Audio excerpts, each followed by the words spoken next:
that the hierarchy that the people of Corinth were making around these gifts had to do with some of the social classes that had existed between the individuals that were a part of the church. And so this speaking in tongues and some of these gifts that were being exalted may have been things that largely were possessed by the upper class, by the people who were higher up on that list. And so when Paul starts to lay out which gifts he believes are most important, one of the things he does is he takes speaking in tongues and the interpretation of tongues, and he puts it at the bottom of the list.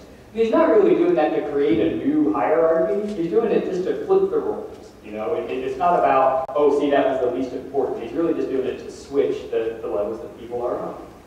And I think it can be a little bit tough for people in this day and age to relate to that particular argument. You know, a lot of people in the United States today, if they see someone who's speaking in tongues or someone who's interpreting in tongues, we wouldn't debate who has the greater spirit. We would think they're both a little crazy, right, for a lot of people. And so it's not something that our culture fully understands or recognizes. But something that we do get engaged in some questions about which gift is the greater gift is the gift of which is the best gift to serve. Back in the 1950s, there was a lot of focus on the people who were leaders in the church being people who could serve the people who were dear to us. We wanted the pastors, the ministers, the music leaders to serve people who were in the local community, people who were in the local church, and our family and our friends, you know, of the members who were a part of the church. But as time went on, there was a different emphasis within the church, and by the turn of the century, in a lot of places, the emphasis about who had the better gift for serving was we wanted people who could serve people who were far from us. There began to be a lot of talk about how do we serve the poor, how do we serve the unchurched, how do we serve people in global mission that are distant from us all the way around the world. And so the church asks in our culture, is it better to love the ones who need help everywhere, or is it better to help the ones you love? And I think as we look to answering this question, it's probably not an either-or question. This is probably one of those questions where the real answer to it is both. The gift of outreach, of serving, of reaching out to people who you've never met before, that you get to serve someone who you do not know, you get to serve someone you may not like, you get to serve someone who you never get anything from or have any investment in. And so it's this kind of selfless act of serving. But outreach is really only one part of a healthy spiritual life. The gift of nurturing, of caring for the people that are close to you, that you have the opportunity to care for your own spirit, you have the chance to care for your sisters and your brothers in Christ, you have the chance to care for your family and for your friends. So 4 months ago, Church of the Messiah had what we called our 1 month of mission, where we talked about what's the least I can do to serve the least and the lost among us. We focused near here with people who are strangers, so to us in the church. And we called it our 1 month of mission, and we serve strangers, and we focused on this completely selfless giving. This month, in January, what we've decided to do is to do the counterpart month to that. And so during the month of January, we're going to be doing a month where we focus on how we are joined by the Spirit to the people who are around us every day. And so this is our 1 month to nurture the lives of the people who are close to us. This is a time for us to celebrate the common life that we live with those whom we love. It is a chance to remind ourselves how to care for the people who we already care about. There are a variety of gifts we can share with the people we care about. We're going to talk about a few of those gifts in the weeks that come.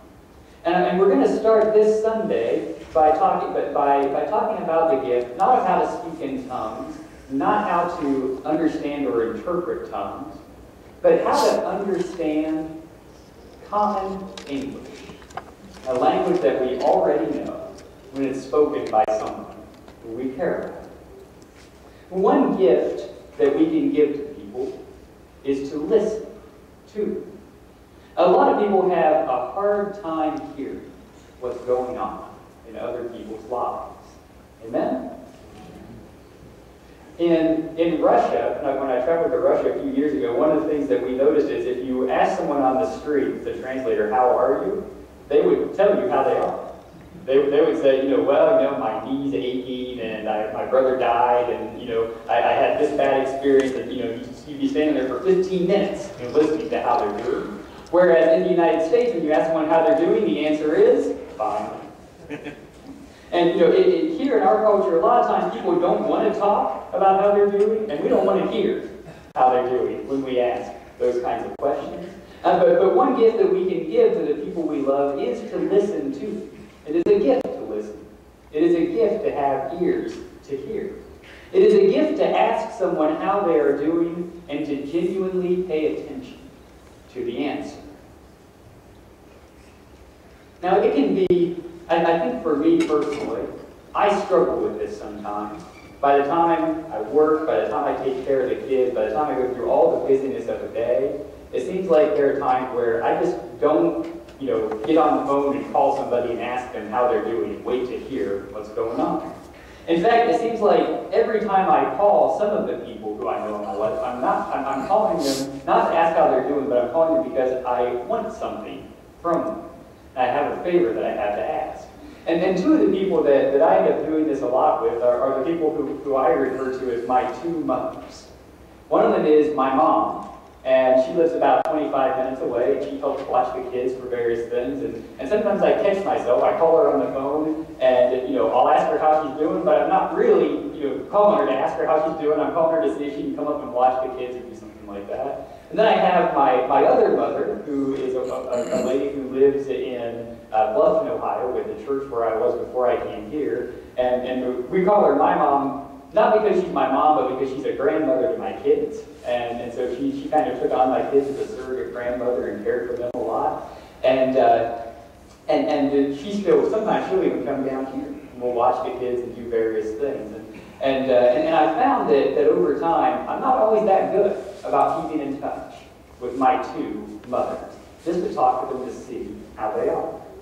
And so one of my resolutions for the new year, personally, is that I'm going to call my two moms at least once a month just to ask them how they are. Just to say, hey, how are you doing? And let them talk and talk and talk. Whatever it is they have to say, and let them talk, just to let them know that I care about them when I don't need anything, don't have any favors to ask. And this morning, I want to invite you to call a loved one, too. And this may be more natural to some of you than it is for others. But I want to invite all of you to call a loved one. You don't have to make it a New Year's resolution. This is just an invitation for you to make a single call. So I want you to think about who is a loved one that you have not heard from or listened to for a long time. This could be someone who is far from you, that you don't hear from all that often, just to call them up and say, hey, how are you doing? This could also be someone who is near to you, that you see all the time on a regular basis, but you don't necessarily stop and ask them just how they are.